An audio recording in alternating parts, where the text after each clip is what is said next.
کو تم اپنے فائدے کے لیے مارتے ہو. یہ مارنا تو بہت ہی غلط کام ہے کسی بھی جاندار چیز کو، جبکہ آپ کا اسلام یہ حکم دیتا ہے کہ کسی کو بھی ایسے ہی نہیں مارا جا سکتا ہے. یہ بے رحم ہونا ہے، رحم کے خلاف ہے. اس کا ایک جواب، ایک اصول یاد رکھ لو کہ کبھی بھی اعلیٰ چیزوں کے لیے ادنا چیزوں کو قربان کیا جاتا ہے. لہذا انسانوں میں اگر آپ غور کریں گے تو جو بہت ہائی کوالٹی کے لوگ ہیں ان کے گھروں میں کچھ لوگ کام کرتے ہیں، یہ قربانی دے رہے اپنے سے بڑے لوگوں کے لیے. اسی طریقے سے آپ اگر غور کریں گے تو بادشاہ ہوتے ہیں، ان کے ماتحت وزیر ہوتے ہیں. وزیر اپنے آپ کو قربان کرتا کن کے لیے؟ بادشاہ کے لیے. اور اچھے دنوں میں بھی، تہوار کے دنوں میں بھی جو گٹر صاف کرنے والے لوگ ہیں وہ ان دنوں میں بھی گٹر صاف کرتے. کیوں؟ اچھے لوگوں کے لیے وہ قربان ہوتے ہیں. یہ تو میں انسانوں میں مثال دیا، چونکہ انسانوں میں ذبح کی مثال نہیں دی جا سکتی. آپ جانور میں آ جاؤ، بہت سے ایسے پرندے جو ہواؤں میں اڑتے ہیں، شکرا ہے، باز ہے، ان پرندوں کی غذا پرندے ہی ہیں. ان پرندوں کی غذا کیا ہے؟ یعنی غریب پرندہ، ان کو مار کر وہ کھاتے ہیں. لہذا ان پرندوں کو آپ ظالم کہیں گے؟ نہیں، اللہ نے وہی بنایا اس کی غذا. اللہ نے ان کی چونچ کو اسی لیول کا بنایا ہے، وہ گھاس پھوس نہیں کھا سکتے ہیں. اسی طریقے سے آپ جنگلوں میں چلے جاؤ، جنگل میں آپ کو شیر اور چیتا، یہ دو بہادر جانور ملیں گے. ان کی غذا کیا ہے؟ ان سے جو کمزور جانور ان کو مار کر کھانا. آپ کبھی بھی شیر کو کہو گے کہ یہ ظالم ہے؟ نہیں. اللہ نے ان کو جو دانت بنایا اسی لیول کا بنایا ہے، لہذا وہ گھاس ان کے دانت میں آ ہی نہیں سکتا ہے. کبھی بھی آپ شیر کو گھاس پھوس کھاتے ہوئے نہیں دیکھو گے، کیونکہ ان کے دانت کو اللہ نے اس طریقے سے چبانے والا نہیں بنا. وہ تو ڈائریکٹ گوشت کھائے گا اور خون کو کھینچے گا. لیکن کبھی بھی ان جانوروں کو کوئی ظالم نہیں کہتا ہے.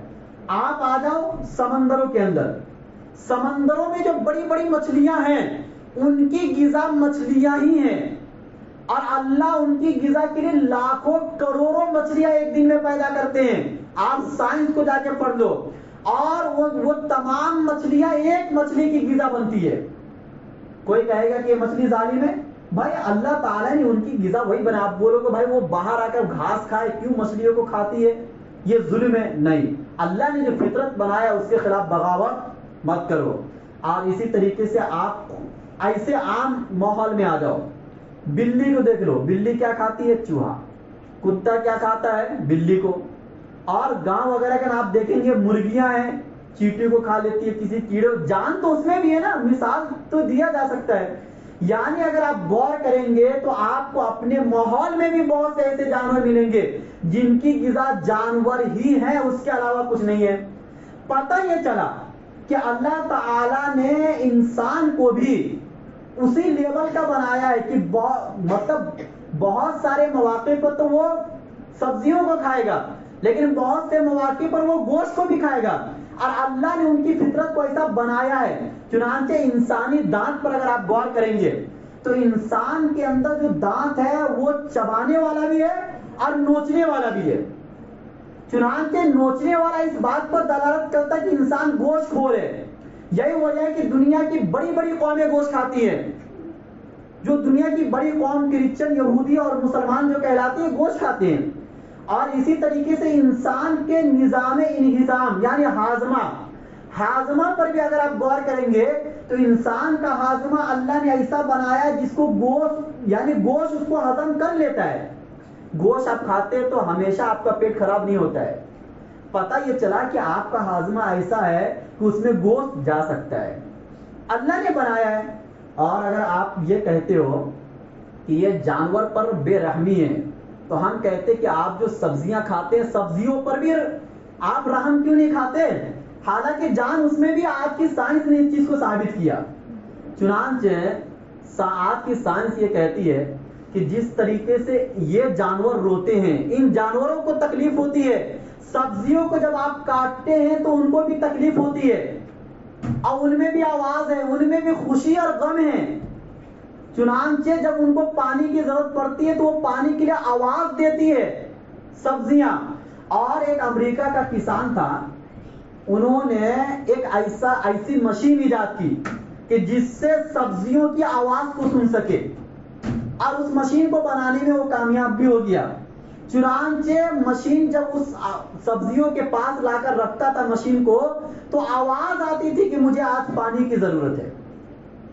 تو پتا چلا کہ جان تو ان کے اندر بھی سائنس ثابت کر رہی ہے اس چیز کو. تو آپ جس طریقے سے رحم کھاتے جانوروں پر، اس سے کہیں زیادہ رحم کے قابل کون ہے؟ سبزیاں. کیونکہ سبزیاں بول نہیں پاتی ہے. جس طریقے سے ایک انسان جو تھوڑا اعضا سے کمزور ہو، بول نہ پاتا ہو، دیکھ نہ پاتا ہو، ایسے کو مارنا زیادہ جرم ہوتا ہے بنسبت اس کے کہ جو دیکھتا ہے، سنتا ہے.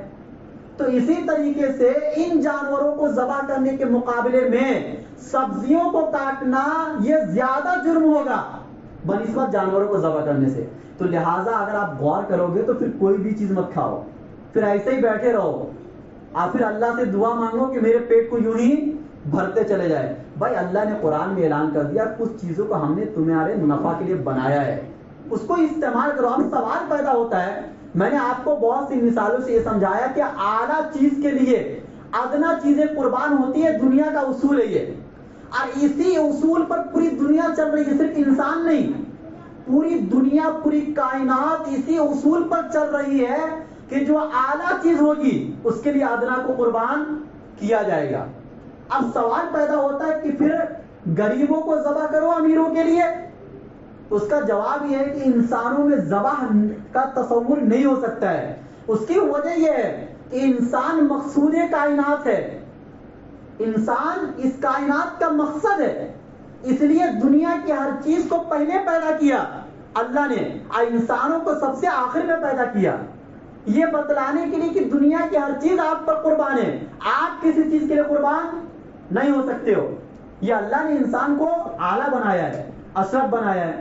اور دوسری چیز یہ کہ انسانوں پر حقوق ہیں، جانوروں کو حقوق نہیں ہے. یہی وجہ کہ انسانوں میں کوئی ایک مرتا ہے، تکلیف بہت سے لوگوں کو ہوتی ہے. ایک باپ کمانے والا ہوتا ہے، اس کے مرنے سے 4 بیٹیاں کیا ہو جاتی، یتیم ہو جاتی ہے. انسانوں میں حقوق ہے، جانوروں میں حقوق نہیں ہے.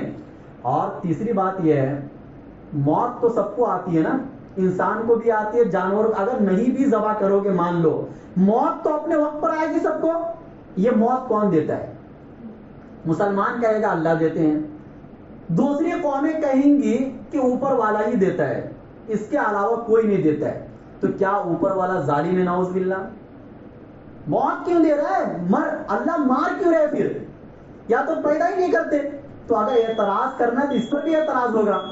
تو پتہ یہ چلا کہ اللہ تعالیٰ جس طریقے سے ظالم نہیں ہے، موت دینا ظلم نہیں ہے، اسی طریقے سے کسی جانور کو ذبح کرنا جو ہمارے نفع آسانی کے لیے ہے، یہ ظلم نہیں کہلائے گا.